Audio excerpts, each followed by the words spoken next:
7. Rob, you think Luka has settled in? He came out raring and ready to go, and rightfully so. Yes, he knows. Austin Reeves have been on that shot. That's crazy. That is an assist unlike few you will see in the NBA this year. That's one guy that is not complaining. Already a tech for Luka and a couple of blackout episodes. Anything else we need from Luka? A win. Am I setting a screen for you? Touche. What are you two doing over there besides making this very awkward? We're going to break. Austin is leading the Lakers in scoring at the half, 14 points, 10 of them coming in the second quarter. Jack in the Box halftime report is back after this. You act like someone's going to come around the corner with a mask on, like someone we know. The groove that Austin Reeves continues to find himself in. Brez, 14 points, got 3 threes. Yeah, I mean, one of the top number 3s in the league all of a sudden. A lot of teams have 3 stars. Count Austin as the Lakers' 3rd star. It's official. We can coronate him now, Rob. It's a done deal. He's the 3rd star of the Lakers. You think so? Yeah. Okay. I still think he should come off the bench so he can win him an award. 6 man a year. You get $1 million bonus if you get that, dude. Come on. 8-point lead for the Lakers. I just made that up. 59-51 at the half. I say the only thing to clean up is the turnovers. Yeah, 9's a few too many. That was a trademark of those 2 weird losses they had around the All-Star break. But you know what? They're up. They're having fun. They're winning. AD's in the house, too. And Max Christie, Lakers, trying to show them.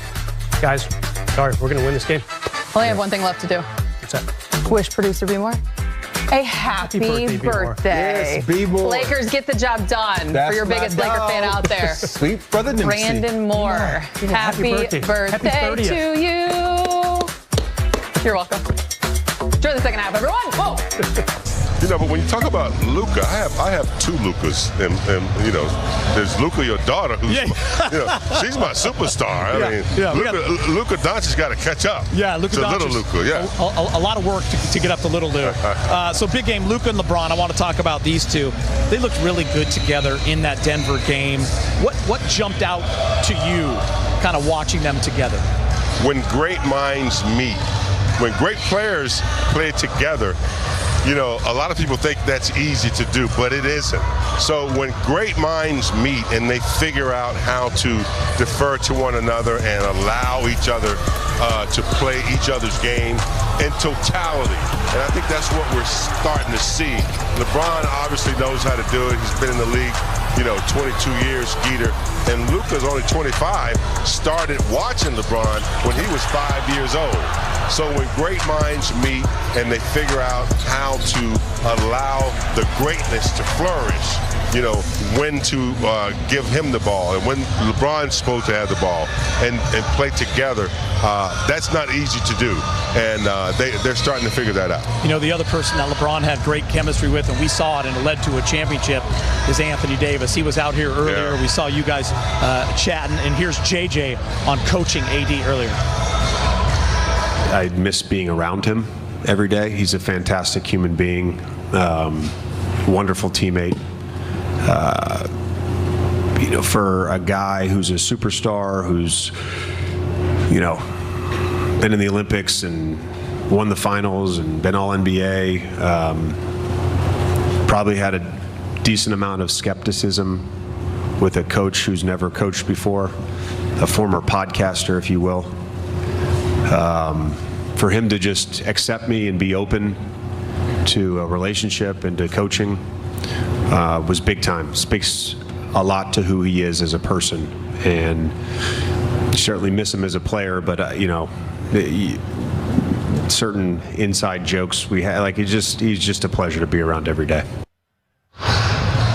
AD, a true superstar in this game, and man, I know it was only one half before he got hurt, but boy, Mavericks fans saw what we see every single night, and I loved what JJ just said. Big game, he was out here warming up earlier.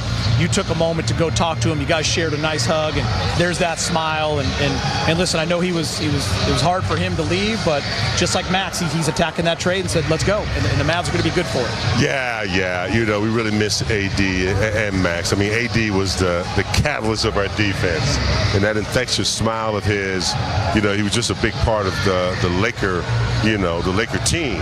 But I think he's been around long enough to understand that is a business, and we hate to see him go. He's in good mental shape. I talked to him a little bit about his injury, and he said it's coming along, but mentally he's in good shape, and I think Dallas is really going to appreciate what we've been appreciating for the last few years with AD at the vocal point of their defense. Just having a monster season when you see those numbers.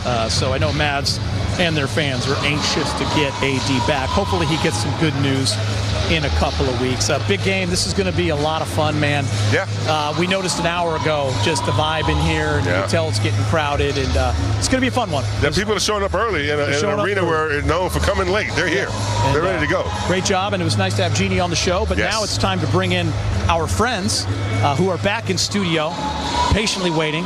Allie, look at Rob. He's kind of doing this on the Allie and Rob, good friends. They're the best of friends, They're the best of friends. Yeah, that's my dog. They're the best of friends. We'll see And then about there's that. Brez. Hi, Brez. And then there's Brez. Fellers, what's happening? You guys are the vibe. Thanks so much. Enjoy this one tonight, of course. And we're going to try to do the same back here. Yes. We're going to get right to it. Time for Big Shots Breakdown. It's brought to you by Morongo Casino Resort and Spa. Good times. Way to start this show off right. You're welcome. Are you saying it to me? Yes, I'm saying to the producer, I'm saying to you, I'm saying to my main guy. And we're going over here with the big show. Oh, I'm really saying to Morongo, because we're going to have a good time without them two bums down at crypto. All right, here we go. We're going to show you what they're doing best. LeBron James, didn't get to really the switch, but now you contested. That's the most important thing. But now LeBron knows you contest, you take off. Now you get a great rebound by Luka. Look how he has his head looking up the court. Now he sees LeBron streaking down the floor. Perfect pass for the slam dunk. And on this one, another thing is rebounding. Now when Luka gets the rebound, it's an automatic foul. Look at Bron put on the belt and just go down the belt like he's streaking and gets the slam dunk. Now this was probably one of my favorite outlets. I always have a favorite when I do a breakdown.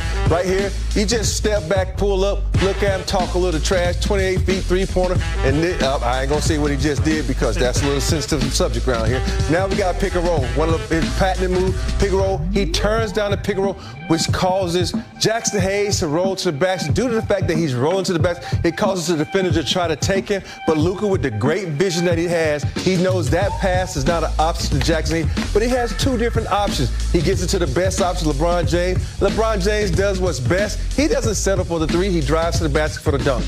Now, here's another one. If you give it to me, I give it to you. This is the best thing. LeBron getting off the ball, getting to the most dangerous man on the court, down. Luka is feeling good this game. Look, talk trash to him, Luka. When you're feeling good and able to hit threes like this, it makes a world of difference for the team.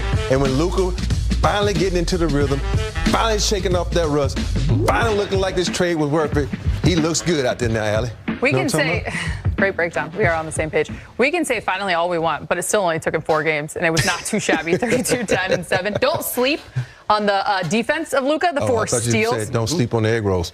That too. But I will say, Brez, taking it one step further, obviously he has what he's going through. This will be just his 5th game in a Laker uniform. He's trying to get used to his new squad, but here comes his former team. And it just feels like, we heard Big Game and Geeter talk, it feels like the stakes are a little bit different. What are you anticipating tonight? It's always weird when you see legendary players come back to play against their old team. I remember doing it when Shaq came back to play the Lakers for the first time 20 years ago, over 20 years ago. Rob, I'm sure when you came back to play against the Lakers, it was a big deal. They had a tribute video for you. And you remember that? Yeah. Okay, just making sure. They had tribute videos back then? Allie, really? They probably gave you a car and a motorcycle. They adore you so much. They gave me a jersey that said, "Get your bump out of here." We just needed the truth. The funny part about tonight is this trade just happened a couple weeks ago. Sometimes you play against your old team like a month later, a couple months later. Sometimes it's not till the next year. And here we are. Like you said, Ali, he's played 5 games with the team, and now he's going up against his old guys. Hopefully, Rob, we don't have a wacky moment like we did with Kuz, now with the Milwaukee Bucks, went up against his old Wizards teammates, accidentally dapped Koulibaly after a made basket. He's like, wait, no, I'm not on your team anymore. I don't think we'll see that tonight. But, wow, he's been playing great, as you can tell by that last game. As JJ said, Luka is back, and the Lakers are happy to have him. I feel like he's going to be one-track mind. I don't think we're dapping up anyone. No, not wearing a Laker I think the only dap you can get a jump ball, and his back to business because I think Luka just wants to go out and play good basketball. You know, everybody say, you know, after one game, oh, this is Luka magic. You know, I need 2 games. I need 3 games, not just 1 game. Because if you go by 1 game, I'm an all-star. But if you got to go by more than 1 game because it's consistency in this game. And the Lakers haven't been consistent because you look at the last game they lost. Was to who? Utah. Charlotte. No, Charlotte. Charlotte. And Charlotte's been getting waxed by everybody by 40 points since that moment. They came back a game early. I don't care. They came back and came early. It is Charlotte. You're right. And so for me, I'm all about consistency. You know, I'm like the little 2 old men in Major League that's sitting up in the stand. I was gonna say more so like grumpier old men. Yeah, they were 2 grumpy old men. I need more than just 1 to 2 games. I need a string of games where they run off about 10 games. You want them stacked. I get exactly. It. That's fair. Exactly. You have some prop bets for us? I do. A lot of Luka bets out there today. This one from betonline.ag. And the spread, Lakers favored by 9. That came down a little bit from earlier. It was 9.5 in some books. Over under 232. Is that crazy, Rob? Like that's almost standard for the NBA. The over under is 232 points a game. Attack on a half for that. Luka over under 32.5. You have a feeling he's probably going to go off tonight. That might be how many shots he takes, 32.5. The triple-double gives you 2.5 to 1 odds if he hits it. Kind of like the double-double. You're telling me he can't get 10 rebounds or 10 assists in addition to 10 points? I think it's going to happen. Not pictured. There was actually a prop bet for Luka getting a technical. I was just saying, are there any fun ones outside of just basketball? 6-1 was that one. So plus 600 on that. If he gets a tech, maybe he's a little fired up when he gets his old teammates. Maybe gets upset at the ref or something, but he doesn't look too upset right now. He looks like a guy who's happy to be here. And you know, I'm sure he was putting a lot of pressure on himself. He missed almost 2 months of game action. And I'm sure he'll be the first one to admit, yeah, the first few games of the Lakers, not exactly what I intended.